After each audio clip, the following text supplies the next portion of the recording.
역사 속에는 때때로 우리의 상식을 뒤흔드는 도저히 믿기지 않는 사건들이 존재하곤 합니다. 그 중에서도 조선 중기를 송두리째 뒤흔들며 한양 도성을 발칵 뒤집어 놓았던 이괄의 난은 역대급 충격적인 반란으로 지금까지도 우리 기억 속에 선명하게 남아있죠. 하지만 과연 이괄은 그저 개인적인 욕망에 눈이 멀어 나라를 뒤엎으려 했던 단순한 영목군에 불과했을까요? 아니면 그를 돌이킬 수 없는 반역의 길로 등 떠밀 수밖에 없었던 시대의 어둡고 비극적인 그림자가 짙게 드리워져 있었던 것은 아닐까요? 우리가 알고 있는 이괄의 이야기는 어쩌면 빙산의 일각에 불과할지도 모릅니다. 이 영상은 한 개인의 좌절과 시대의 모순이 어떻게 거대한 비극의 소용돌이를 만들어냈는지, 그리고 그 비극이 나아가 조선의 운명을 어떻게 뒤흔들었는지, 그 숨겨진 진짜 이야기를 깊이 파헤쳐 여러분께 새로운 통찰을 선사할 겁니다. 시대를 앞서간 천재무장이었지만 결국 비극적인 반역자로 기록될 수밖에 없었던 이괄의 삶 속으로 지금 함께 떠나보실까요? 이괄이 태어난 시기는 임진왜란이 막 핥히고 간 조선이었습니다. 7년간의 전쟁은 산천을 황폐하게 만들었고 백성들의 삶은 고통의 연속이었죠. 곳곳에는 굶주림과 역병이 창궐했으며 무너진 사회 질서 속에서 미래는 한 치 앞도 내다볼 수 없는 안개와 같았습니다. 조정은 명나라와 후금 사이에서 위태로운 줄타기를 하고 있었고 그야말로 혼돈의 시대가 계속되고 있었죠. 이런 혼란 속에서 조선 사회는 문을 숭상하고 무를 천시하는 뿌리 깊은 풍조를 여전히 유지하고 있었습니다. 글을 읽고 쓰는 문신들이 조정의 요직을 독점했고 나라를 지키는 무인들은 늘 뒷전으로 밀려나기 일쑤였죠. 하지만 이런 시대의 편견 속에서도 이괄은 남다른 재능을 보였습니다. 그는 어려서부터 비범한 무예와 뛰어난 지략을 겸비한 인재였죠. 활솜씨는 백발백중이었고 칼을 다루는 솜씨는 신기에 가까웠다고 전해집니다. 병법에도 능통하여 전술을 짜는 데 탁월한 능력을 발휘했으니 그야말로 타고난 무장의 기질을 지녔던 겁니다. 마치 흙 속의 진주처럼 빛나는 재능을 지녔지만 시대의 잣대는 그를 제대로 비추지 못했던 겁니다. 그는 정당한 평가를 받지 못하고 번번이 좌절을 맛보며 가슴속에 억울함과 불만을 차곡차곡 쌓아갈 수밖에 없었습니다. 이처럼 불운한 시대에 태어나 자신의 능력을 마음껏 펼치지 못했던 한 천재 무장의 삶은 이미 비극의 씨앗을 품고 있었던 것이죠. 그리고 마침내 그의 재능이 빛을 발할 기회가 찾아왔습니다. 바로 인조반정이었습니다. 광해군의 혼란스러운 정치를 바로잡겠다는 명분 아래 서인 세력은 쿠데타를 계획했고 이괄은 이 거사에 없어서는 안 될 핵심적인 역할을 맡게 됩니다. 마치 굳게 잠긴 성문을 단숨에 부수는 강력한 돌파대장처럼 이괄은 반정군의 선봉에 서서 용맹하게 활약했습니다. 그의 지휘 아래 반정군은 거침없이 궁궐로 진격했고 혼란에 빠진 광해군 정권을 순식간에 제압하며 인조반정을 성공으로 이끌었죠. 이괄의 활약이 없었다면 인조반정의 성공은 장담할 수 없었을 만큼 그의 역할은 결정적이었습니다. 하지만 승리의 기쁨도 잠시, 그의 공적은 정당하게 평가받지 못했습니다. 반정의 성공 후 공신 책봉이 이루어지는 자리에서 이괄은 자신에게 주어진 불합리한 대우에 큰 실망감을 감추지 못했습니다. 다른 공신들이 높은 자리와 후한 보상을 받는 동안 그의 몫은 기대와 달리 초라하기 짝이 없었죠. 그는 2등 공신에 책봉되었지만 그마저도 영원히 보장되는 것이 아니었습니다. 게다가 조정은 그를 한양에서 멀리 떨어진 북방변방으로 좌천시키는 결정을 내립니다. 평안도 병마절도사라는 직책은 변방을 수비하는 중요한 자리였지만 한편으로는 그를 중앙정치에서 멀리 떨어뜨려 놓으려는 의도가 다분했죠. 마치 잔치에 초대받지 못한 손님처럼 홀로 쓸쓸히 변방으로 향하는 이괄의 뒷모습에는 깊은 배신감과 함께 새로운 정권에 대한 불안감이 짙게 드리워져 있었습니다. 새롭게 들어선 인조 정권은 아직 권력 기반이 굳건하지 못했습니다. 반정으로 정권을 잡은 만큼 언제든 또 다른 반란이 일어날 수 있다는 불안감에 사로잡혀 있었죠. 특히 뛰어난 무죄를 지녔으면서도 불만을 품고 있는 이괄은 조정 대신들에게 경계의 대상이었습니다. 그들은 끊임없이 이괄에 대한 불신을 속삭였고 이는 점차 조정 전체의 의심과 경계심으로 번져갔습니다. 이괄의 가슴 속에는 불공평한 대우와 배신감, 그리고 자신을 향한 조정의 싸늘한 시선에 대한 분노가 차곡차곡 쌓여가고 있었습니다. 마치 활시위를 당기듯 팽팽한 긴장감 속에서 폭풍전야와 같은 불안한 정세가 조선을 감싸고 있었던 것이죠. 조정의 의심과 경계심이 이괄을 향해 날카로운 칼날처럼 겨눠지고 있던 그때 마침내 돌이킬 수 없는 폭풍의 서막이 올랐습니다. 때는 인조 2년 1624년의 겨울이었죠.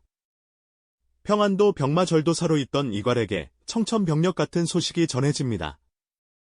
바로 그의 아들 이의백과 조카 이가용 등이 역모를 꾀했다는 고변이 조정에 접수되었다는 것이었습니다. 이 소식은 마치 마른 하늘의 날벼락처럼 이괄의 가슴을 때렸을 겁니다. 아들의 이름이 거론되었다는 사실만으로도 이미 자신을 향한 조정의 싸늘한 시선이 얼마나 깊어졌는지 짐작할 수 있었으니까요. 이 고변은 다름 아닌 김류의 간호, 즉 노비였던 기이컨에 의해 이루어졌습니다. 당시 이괄에 대한 조정 대신들의 불신은 극에 달해 있었고 이 고변은 그 불신에 불을 지르는 기름과도 같았죠.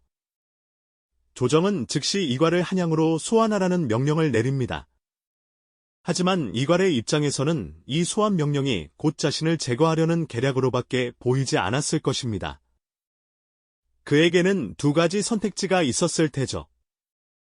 순순히 조정에 나아가 결백을 주장하다가 죽음을 맞이할 것인가, 아니면 스스로 활시위를 당겨 불공평한 세상에 맞설 것인가. 밤늦도록 고뇌하던 이괄의 머릿속에는 아마도 억울함과 배신감, 그리고 절박함이 뒤섞여 소용돌이쳤을 겁니다. 인조반정의 1등 공신이라 불려도 손색없을 공을 세웠음에도 불구하고 자신은 변방으로 내쳐지고 끊임없이 의심받는 상황. 더 이상 물러설 곳이 없다는 절규가 그의 내면을 가득 채웠을 겁니다. 결국 이괄은 비장한 결심을 내립니다. 살기 위해서는 싸워야 한다는 피할 수 없는 운명에 맞서기로 한 것이죠. 그는 휘하의 병사들을 모아 우리는 반역이 아니라 억울함을 풀기 위해 한양으로 향한다 라고 외치며 결연히 반란의 깃발을 올렸습니다. 이괄의 군대는 압도적인 병력과 뛰어난 기동력을 자랑했습니다. 평안도에서 한양까지 그 먼 거리를 밤낮 없이 쉬지 않고 진격하기 시작했죠. 마치 걷잡을 수 없는 들불처럼 빠르게 번져나가는 반란군의 소식은 조정에 엄청난 충격을 안겨주었습니다. 그들은 이괄이 감히 반란을 일으킬 것이라고는 상상조차 하지 못했던 모양입니다. 평안도 병마절도사 휘하에는 정예병들이 많았고 특히 후금과의 대치 상황 때문에 훈련된 병사들이 다수 포진해 있었죠. 이괄은 이 병력들을 바탕으로 거침없이 남하했습니다. 반란군의 진격 속도는 상상을 초월했습니다. 조정이 제대로 대응할 틈도 없이 이괄의 군대는 파죽지세로 한양을 향해 밀고 내려왔습니다. 이괄은 안현에서 관군을 격파하며 결정적인 승리를 거두었고 이제 한양은 무방비 상태나 다름없었죠. 그야말로 수도가 함락되는 충격적인 상황이 눈앞에 펼쳐지기 직전이었습니다. 왕실은 대혼란에 빠졌고 인조는 급히 피난길에 오를 수밖에 없었습니다. 공주로 향하는 인조의 발걸음은 불안과 공포로 가득했을 겁니다. 왕이 도성을 비우자 한양 도성은 삽시간에 아수라장으로 변했습니다. 백성들은 공포에 질려 사방으로 흩어졌고 궁궐은 텅 비어버렸죠. 거대한 폭풍이 한반도를 휩쓰는 듯한 그 혼란 속에서 이괄의 군대는 마침내 한양 도성으로 입성합니다.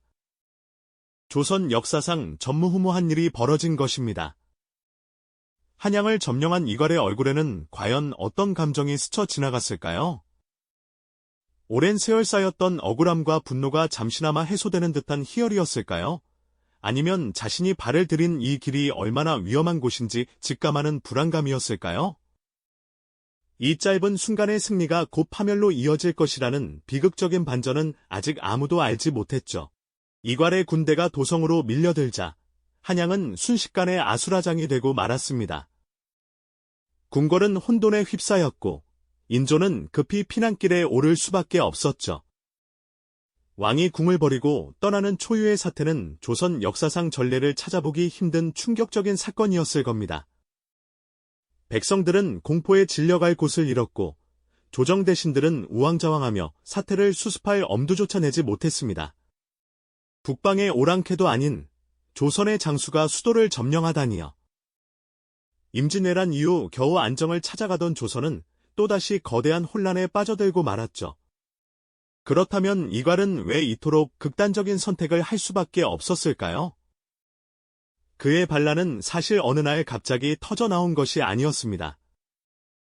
억울함과 불신이 차곡차곡 쌓여가던 불안한 시기에 결정적인 불씨 하나가 던져진 것이죠. 바로 이괄의 아들 이의백에 대한 영모 고변이었습니다. 한양에 남아있던 이의백이 영모를 꾀했다는 소식이 평안도 영변까지 전해지자 이괄은 충격에 휩싸였습니다. 이는 단순한 아들의 문제가 아니었습니다. 조정이 자신을 믿지 못하고 역적으로 몰아세우려는 움직임으로 비쳤을 테니까요. 이괄은 이미 북방으로 좌천되어 있던 상황이었죠. 변방에서 이민족의 침입을 막아내며 고군분투하고 있었지만 조정에서는 그를 여전히 의심의 눈초리로 바라보고 있었습니다. 이런 상황에서 아들의 영모 고변은 이괄에게는 청천벽력과도 같은 소식이었을 겁니다. 조정은 즉시 이괄을 한양으로 소환하라는 명령을 내렸습니다. 이는 사실상 이괄의 군사력을 해체하고 그를 압송하려는 의도였죠. 소환에 응한다면 자신과 아들은 물론 그를 따르는 모든 이들이 역적으로 몰려 죽임을 당할 것이 불보듯 뻔했습니다. 이괄은 깊은 고뇌에 빠졌을 겁니다. 평생을 나라에 충성하며 살아온 무장이었지만 이제 더 이상 물러설 곳이 없다는 절박함이 그를 덮쳤을 테죠. 이대로 끌려가 죽느니 차라리 내 손으로 이 부당함을 심판하겠다. 아마 이런 결심이 그의 머릿속을 맴돌았을 것입니다. 그는 결국 칼을 뽑아들었습니다. 휘하의 정예 병사들을 이끌고 한양을 향해 진격하기 시작한 것입니다. 그의 앞에는 더 이상 충성이라는 미명 아래 억울함을 감내할 여지가 없었습니다. 오직 생존과 자신의 명예를 위한 싸움만이 남아 있었을 뿐이었죠.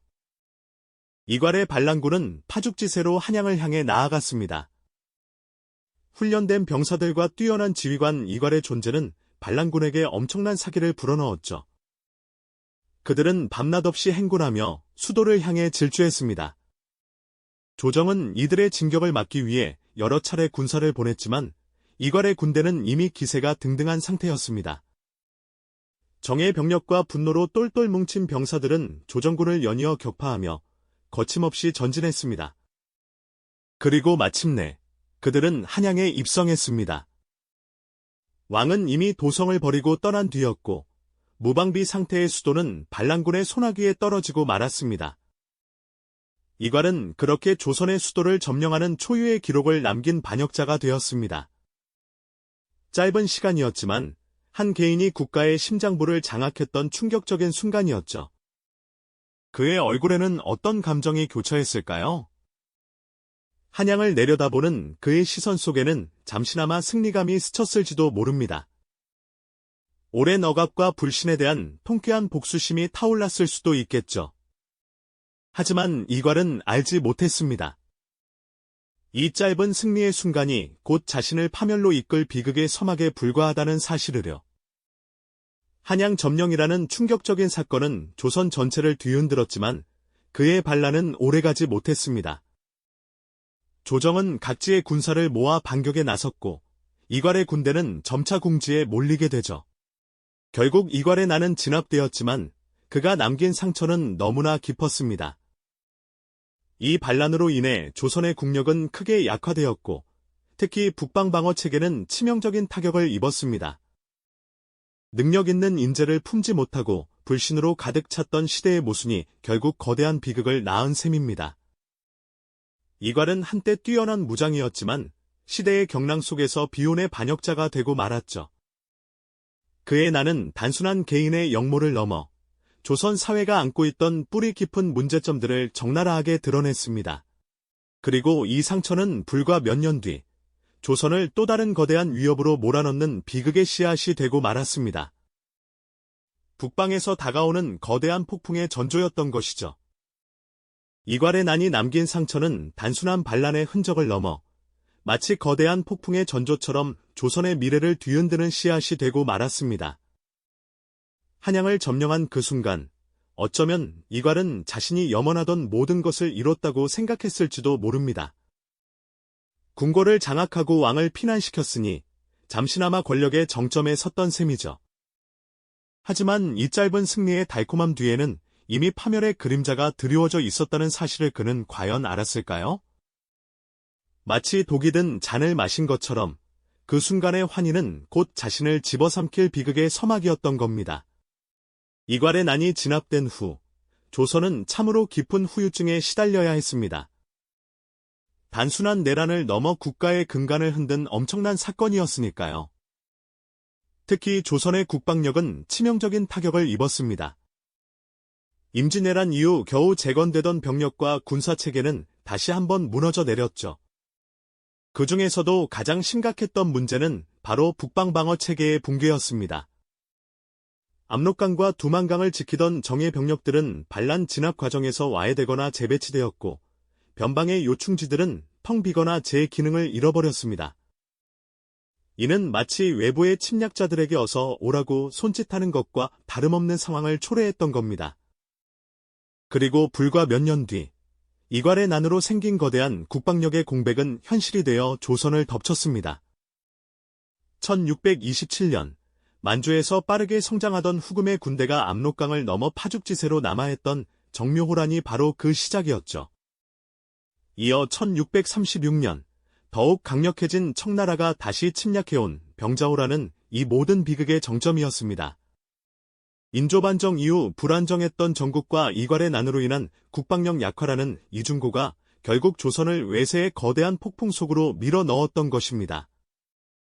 한 개인의 불만이 시대의 모순과 맞물려 국가 전체를 파멸로 이끌 수 있음을 여실히 보여주는 대목이죠. 그렇다면 이괄의 난은 오늘날 우리에게 어떤 의미를 던져줄까요? 단순히 역사의 한 페이지를 장식한 반란 이야기에 머무르지 않습니다. 이 이야기는 능력 있는 인재를 제대로 알아보지 못하고 그들의 불만을 포용하지 못했던 한 시대의 병폐를 고스란히 보여주는 거울과 같다고 할 수 있습니다. 조직이나 사회 시스템이 개인의 좌절과 목소리에 귀 기울이지 않을 때 그 불신이 얼마나 거대한 파괴력으로 되돌아올 수 있는지를 이괄의 사례가 분명히 경고하고 있는 셈이죠. 이는 비단 과거의 역사에만 국한되는 이야기는 아닐 겁니다. 이괄은 과연 천하의 역적이었을까요? 아니면 시대의 경랑 속에서 비운의 영웅이 될 수밖에 없었던 한 인간이었을까요? 그의 이야기는 우리에게 역사는 승자의 기록이라는 단순한 통념을 넘어 복합적이고 다층적인 시선으로 과거를 바라보는 지혜를 요구합니다. 옳고 그름을 이분법적으로 나누기보다는 그 시대를 살았던 인물의 고뇌와 그를 둘러싼 환경을 입체적으로 이해하려는 노력이 필요하다는 메시지를 전하고 있는 것이죠. 이괄의 난이 남긴 깊은 상처는 조선의 북방방어 체계를 무너뜨렸고 결국 얼마 지나지 않아 그들, 즉 후금과 청나라의 거대한 위협이 닥쳐오는 결과를 초래했습니다. 다음 이야기에서는 이괄의 난 이후 조선이 직면한 또 다른 거대한 비극, 북방에서 밀려오는 폭풍 속에서 어떻게 나라가 흔들렸는지 그 아픈 역사를 함께 들여다보겠습니다. 이 영상이 도움이 되셨다면 좋아요와 구독 부탁드립니다. 여러분의 응원이 제게 큰 힘이 됩니다. 다음 영상에서도 더 유용한 정보를 공유하겠습니다. 감사합니다.